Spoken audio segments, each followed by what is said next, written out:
Hello, everybody. Thank you so much for joining us at the Divorce Magazine YouTube channel. Today we have Linda Simpson, who's back again. Linda, as some of you might know, is our agony aunt on the divorcemagazine.co.uk. So today, last time that we spoke with Linda, we spoke a lot about the raw emotions that you have right at the beginning of your divorce, just when it's happening. It could be the first few days, the first few weeks, the first few months. So if this is you, go onto our Divorce Magazine YouTube channel and have a look and listen to the interview with Linda Simpson. Or you can actually watch it on our website itself, thedivorcemagazine.co.uk.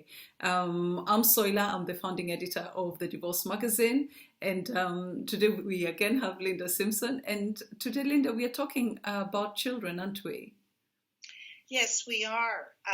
Children are the victims of divorce. And one of the major sort of misconceptions out there is that the older they get, the easier it is to accept divorce. And in fact, that's not the case. They look at it differently because, of course, they're older, but they still have those same emotions. The fear of what the future will be, what's it going to look like with their parents' divorce, sadness over the fact that their family is now broken up, in a sense. And so age doesn't matter. Staying together for the children to get them older does not, that is not a help. It's always going to be difficult. I think that last bit that you said there is really a good point, because there's so many people who have said we stay together for the children. And also what you said right at the beginning, age doesn't really matter when a divorce is going on and you're the child. It's still a divorce and you're still the child.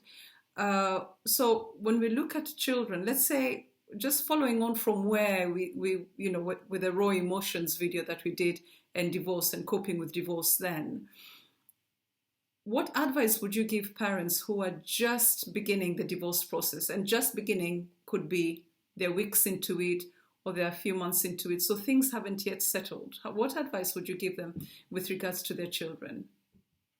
Well, going back to what we said in the first in the first video, that you're feeling that aloneness, and there's a danger in making your child the confidant, that you're oversharing too much information.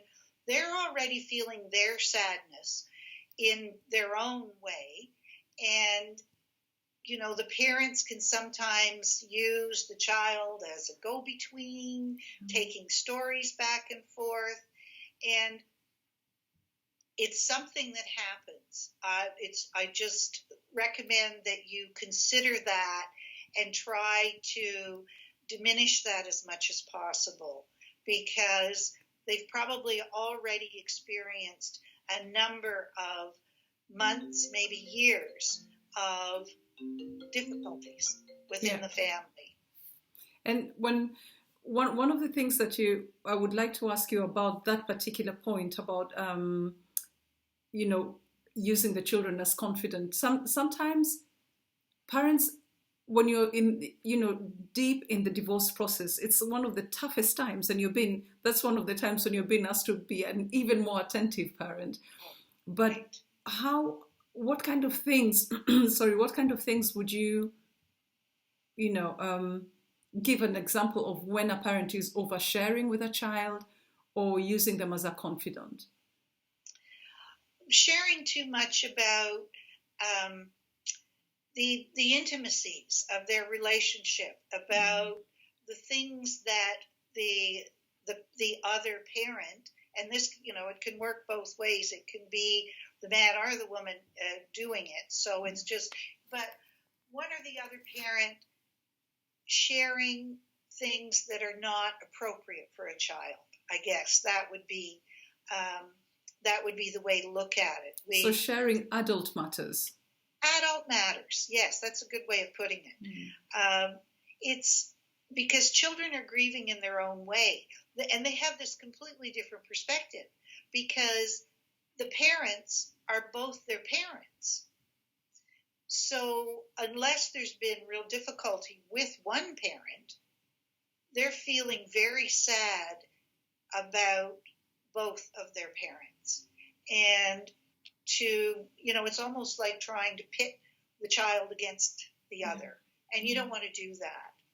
It's a difficult situation, but, there's going to be arguments. Try to limit the exposure that your child has to the arguments on phone or on text or however you're communicating. I think, in the first video when we talked about the raw emotion, raw is a really good word to describe. And everybody's feeling it. The parents are feeling it. The children are feeling it. Friends are feeling it. Extended families feeling it. And I think that's something that when we're really stuck in that first bit of the divorce or separation process, that we forget that we don't own all of those emotions, that it extends out into our world, and the children included. Yeah. And because sometimes you can get almost carried away when you're, especially when you're in it. And I have, friends and also some clients who have turned around and they've said, I wish I had never said that to them. You can get yourself caught in a situation where you say, oh, you know what your dad is like. He really doesn't care about you. He's definitely not going to turn up today as he didn't last week. And you can catch yourself saying things that are quite obviously hurtful. Well, and you have just described a situation where the parent, by saying exactly what you said, instead of drawing the child, thinking they might be drawing the child closer, puts more fear in them. Yeah. If, mommy or daddy didn't show up this last week, and chances are they're not going to this week, that child then has to go to school and go through their daily routines, thinking they don't care. Yeah. What would you say to a parent, and I've had some who've said this, where they say, well, I can't do without my son. I can't do without my daughter. They're the only ones who know how to look after me, and they know when I'm feeling down, and they know when I'm upset, and they know how to bring me back up. What would you say to a parent who says that? Well, number one, those children are responding the way the parent is expecting them to respond. So that's putting enormous pressure on your child because really, going back to what we said a few minutes ago, you're making them almost your surrogate partner and confident that they're going to buck you up and they're going to make you feel better. And that isn't the child's responsibility.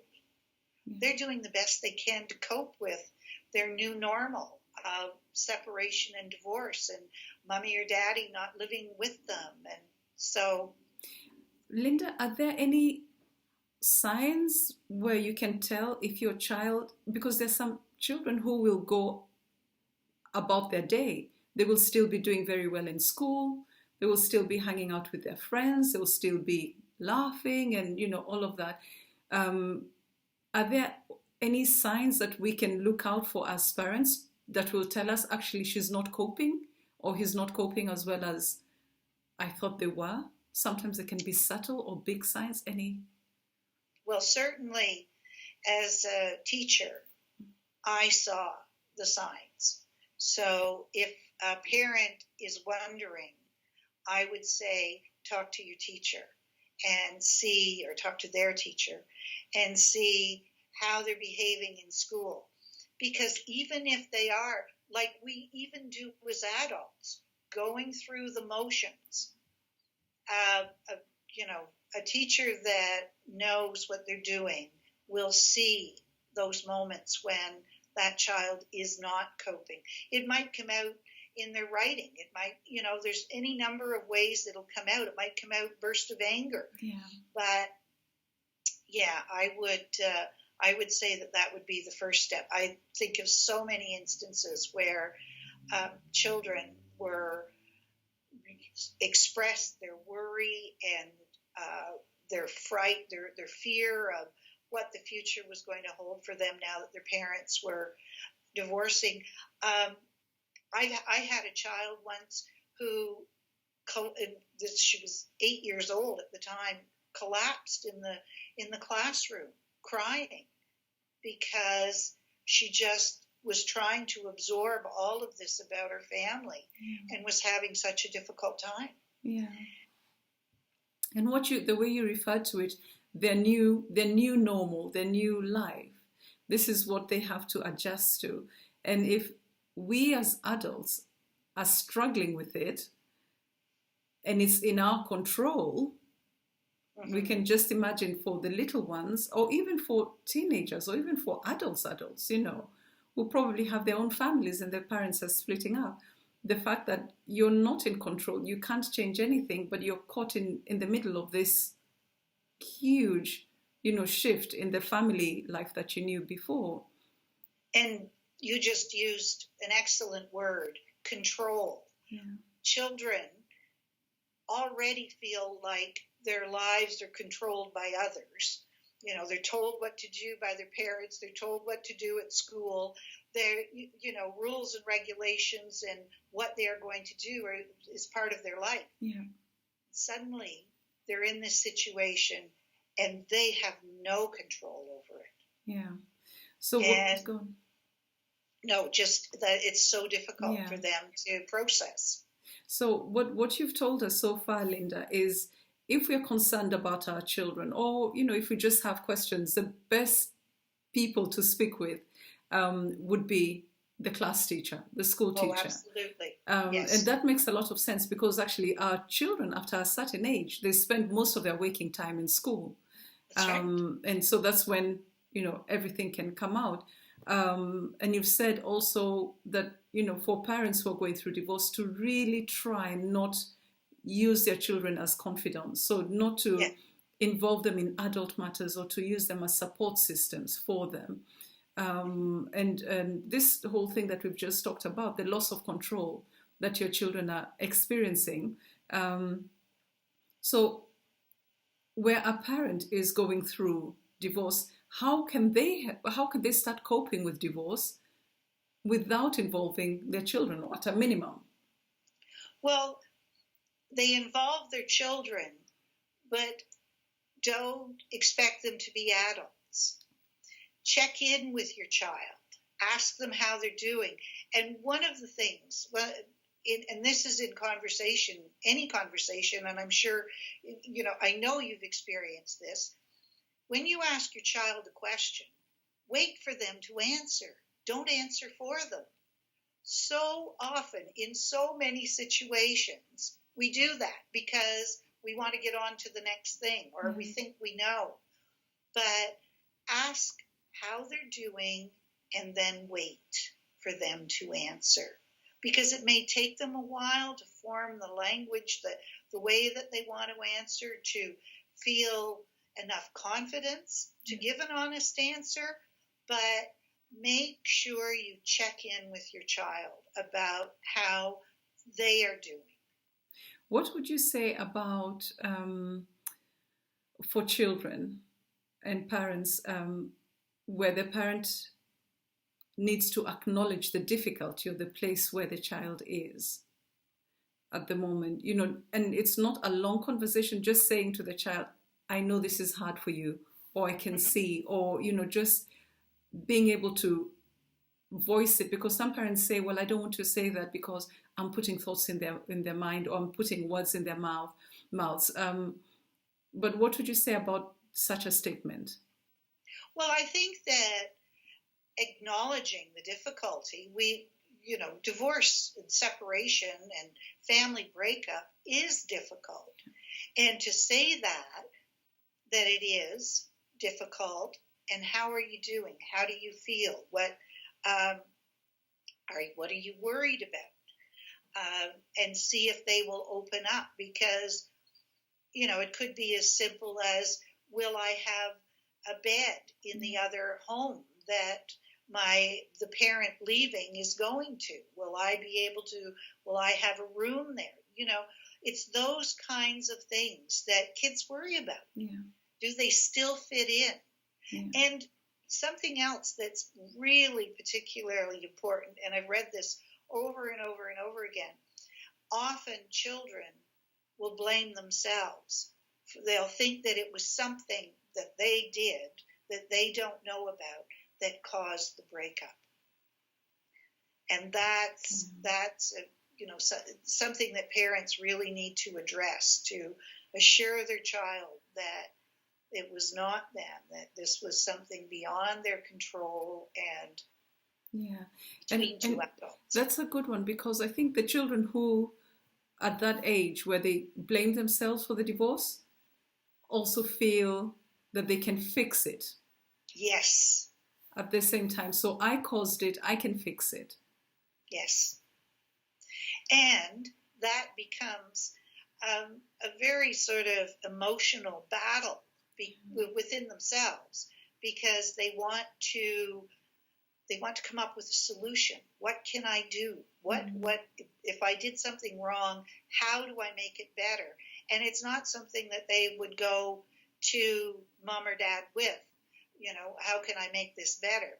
They fight that battle inside them, and it's very difficult for a child to put that kind of emotional pressure on them. Linda, if anyone wanted to contact you for advice or to discuss something with you, you are our agony aunt on the divorcemagazine.co.uk, but maybe you can just tell them how they can get in touch with you.